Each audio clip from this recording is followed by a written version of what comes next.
Hi, I thought I would touch base. Today is Wednesday, and not much has happened. I went in to see Beth this morning and had to get another iron shot.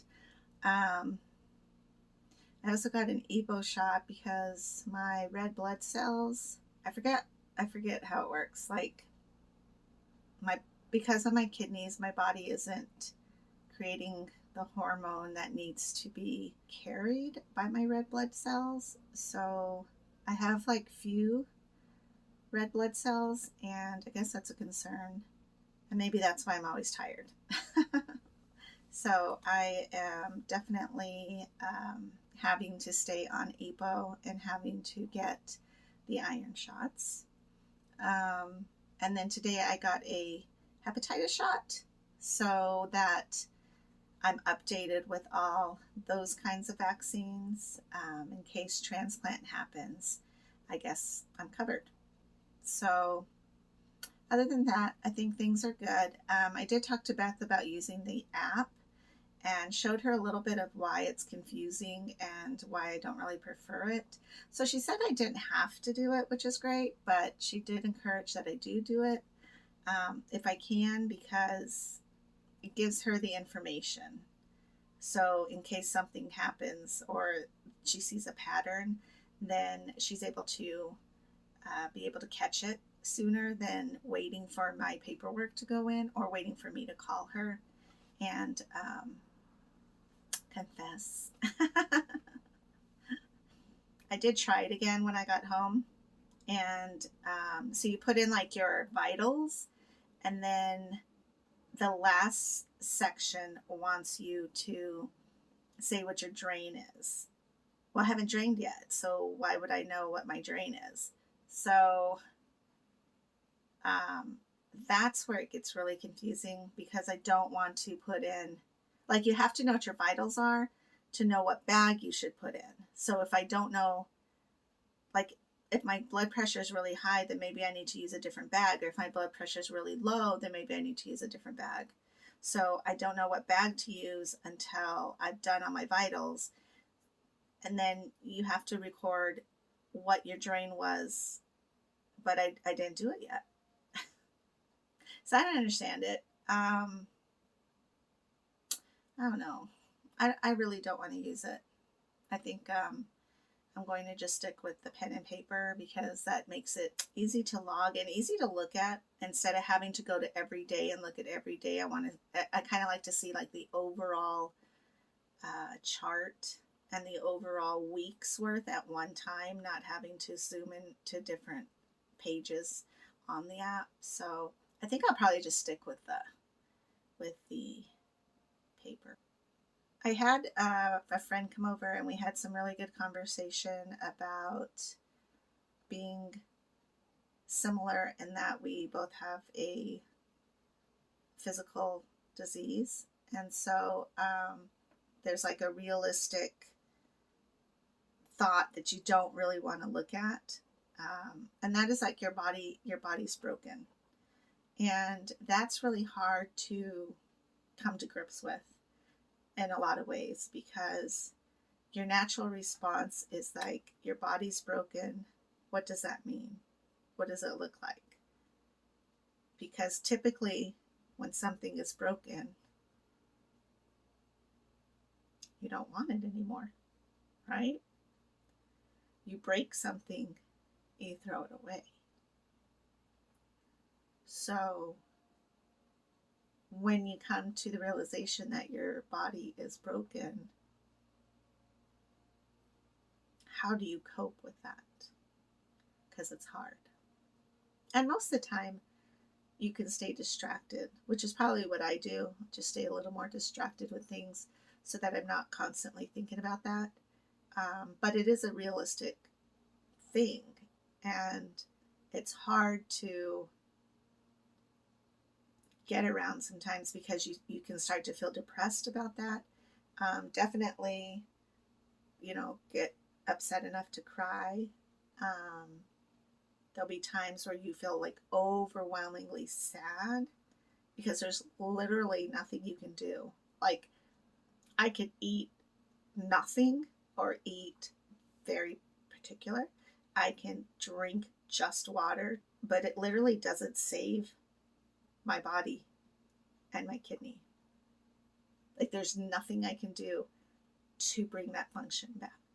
And it drives me kind of crazy a little bit because like I have a good friend who has a fatty liver and has liver issues, and I'm like, if you just stop drinking, like you would be like so much more better. Or people who have digestive problems, it's like, why don't you just change what you're eating? Because obviously your body does not like it. But people don't listen. And then you get in my situation where you're like, there's nothing you can do to regain that function, and it sucks. It's hard. It's hard to separate from my body's broken to I'm nothing.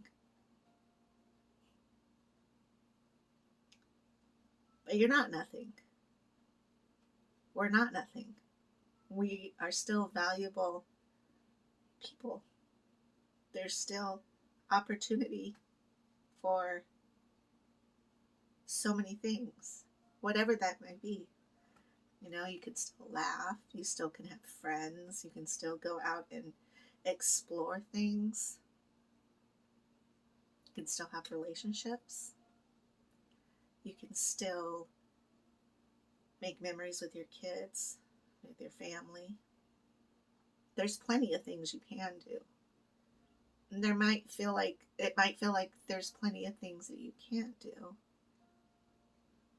But even with whatever it is that you're suffering with, there's got to be something you can do.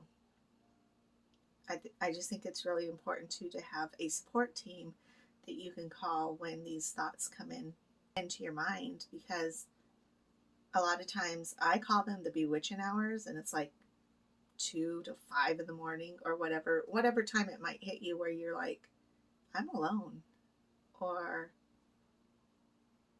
I'm broken, or those self-contempt thoughts start to come in.